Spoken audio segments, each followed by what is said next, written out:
জার্মানির প্রতিরক্ষা ব্যয় বৃদ্ধির প্রশংসা করে নেটোর অন্যান্য মিত্র দেশগুলোকেও একই পথ অনুসরণের আহ্বান জানিয়েছে আমেরিকা।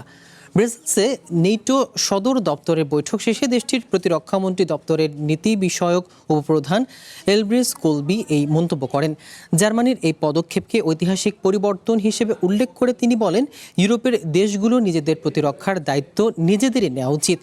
ইউরোপে আমেরিকার সেনা মোতায়েনের বিষয়ে 6 মাসের পর্যালোচনার অংশ হিসেবে সম্প্রতি মিত্র দেশগুলোর কাছে একটি প্রশ্নমালা পাঠিয়েছিল ওয়াশিংটন। এর মধ্যে জার্মানি ও পোল্যান্ড সহ বেশ কিছু দেশ প্রতিরক্ষা খাতে ব্যয় বাড়ালেও ব্রিটেন সহ অন্য দেশগুলোকেও পদক্ষেপ নেওয়ার তাগিদ দিয়েছে ট্রাম্প প্রশাসন।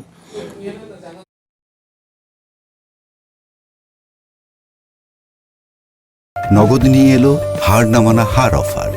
সর্বনিম্ন 10,000 টাকা রেমিটেন্স নগদে পাঠালে থাকছে স্বর্ণের হার জেতার সুযোগ।